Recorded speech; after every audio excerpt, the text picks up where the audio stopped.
Kabinet Abal-Abal AHY Demokrat akan nyungsep di pemilu 2024, ditulis oleh Hermanto Purba di siwer.com. Halo, Assalamualaikum, berjumpa lagi dengan Suara Rahma di channel Daily News. Partai Demokrat kini memasuki fase kepemimpinan baru. Partai biru bentukan SBY itu telah selesai berkongres di kala negeri ini tengah dijangkit wabah virus corona. Saya tidak tahu entah apa alasan pokok di balik penyelenggaraan kongres itu sehingga begitu mendesak digelar. Sebab akan lebih bijak rasanya jika saja pelaksanaan pertemuan raya itu ditunda. Namun apa boleh buat, nafsu politik sang pemilik partai mengalahkan sisi kemanusiaan yang mestinya harus dikedepankan di masa sulit sekarang ini. Sebab yang mengatur perputaran roda partai adalah sang pemangku tertinggi. Jika ia bilang berkongres, maka segenap laskar harus manut. Untuk apa kongres dilakukan? Untuk memilih sang putra mahkota menjadi pengganti sang Panduka Raja. Konon Panduka Raja berujar bahwa ia telah uzur, ia hendak beristirahat dari hiruk-pikuk politik. Ia ingin kembali ke kehidupan normal sebagai seorang ayah dan kakek, sehingga tongkat kepemimpinan partai perlu diserahkan kepada kader yang lebih muda. Tidak ada yang salah atas pernyataan Panduka Raja itu, sebab jika seseorang terlalu lama duduk pada pucuk pemimpinan, akan berpotensi menjadikan seseorang itu menjadi otoriter. Namun faktanya bukanlah demikian, ternyata Panduka Raja telah mengatur sedemikian rupa agar putra sulungnya terpilih untuk duduk menggantikan posisinya. Semua skenario berjalan dengan baik. Sang putra mahkota akhirnya terpilih menjadi orang nomor 1 di partai berlogo Mercy itu. Tidak peduli apakah ia memiliki pengalaman politik atau tidak, tidak masalah apakah ia mampu memimpin puluhan ribu kader di seluruh pelosok tanah air atau tidak. Sing penting ia harus jadi ketua umum partai, itu saja sudah. Masalah apakah ia akan malu-maluin, apakah ia akan membawa perahu besar bernama Demokrat akan nyungsep pada pemilu 2024 nanti, apakah karena ketidakbecusannya akan membuat banyak kader hengkang, itu urusan nanti. Masalahnya, ia sudah sempat mundur sebagai prajurit, jadi ketimbang menganggur, ya sudah jadi ketua umum saja.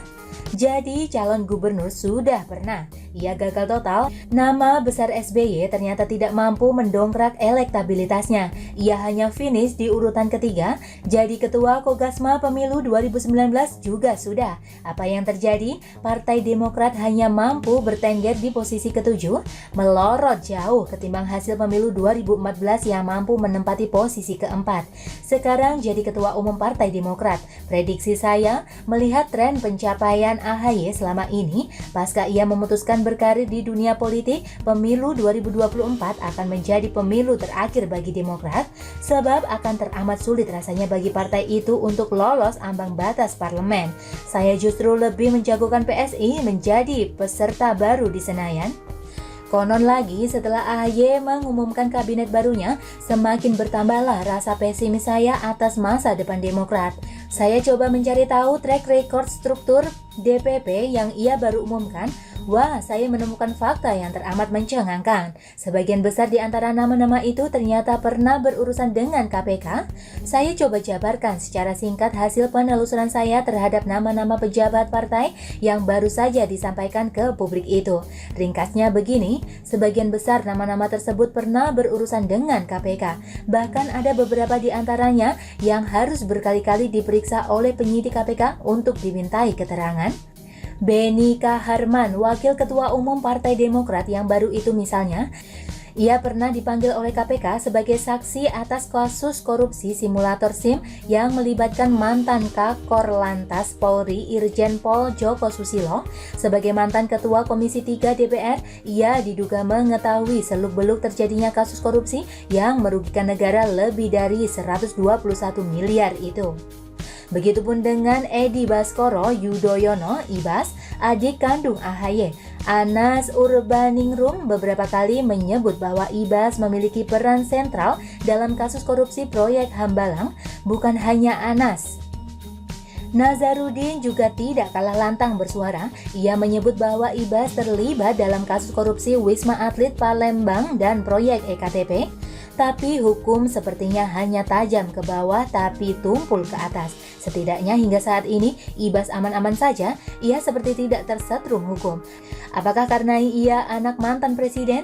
Seharusnya sih tidak begitu. Siapapun dia, apakah ia anak petani atau tukang becak, anak pengusaha, bahkan anak presiden, semuanya harus sama di muka hukum. Bukan hanya disebut-sebut terlibat dalam berbagai skandal mega korupsi di negara ini, ia juga sempat diisukan sebagai seorang pemakai narkoba. Tapi lagi-lagi, semua itu dapat tertutup dengan rapi. Semua bau busuk itu dikubur dalam-dalam, segala upaya dilakukan agar segala isu miring yang menimpa keluarga Cikeas itu segera lenyap dari permukaan. Sekjen Demokrat terpilih, Tengku Rifki Harsha juga tidak baik-baik amat kok. Ia pernah dipanggil KPK sebagai saksi dalam penyidikan kasus korupsi untuk tersangka Imam Nahrawi. Selain nama-nama tersebut, saya menghitung masih ada setidaknya 14 nama lagi yang pernah berurusan dengan KPK. Salah satu di antaranya adalah Sartono Hutomo, yang juga merupakan saudara sepupu SBY itu pernah diperiksa KPK terkait korupsi Hambalang. Melihat rendahnya kualitas kabinet AHY tersebut, maka dengan mudah kita dapat menebak akan seperti apa kinerja mereka 5 tahun ke depan. Yang pasti sesuatu yang berkualitas abal-abal akan membuahkan hasil berkualitas abal-abal pula. Salah satunya adalah Demokrat yang kemungkinan besar akan nyungsep pada pemilu 2024 nanti. Dan bagaimana menurut Anda? Silahkan tulis komentar di kolom komentar ya. Jangan lupa like, subscribe, dan share ke media sosial Anda. Artikel ini bisa dilihat secara lengkap di halaman siwur.com. Rahma pamit, wassalamualaikum warahmatullahi wabarakatuh. Terima kasih sudah menyaksikan channel Daily News hari ini.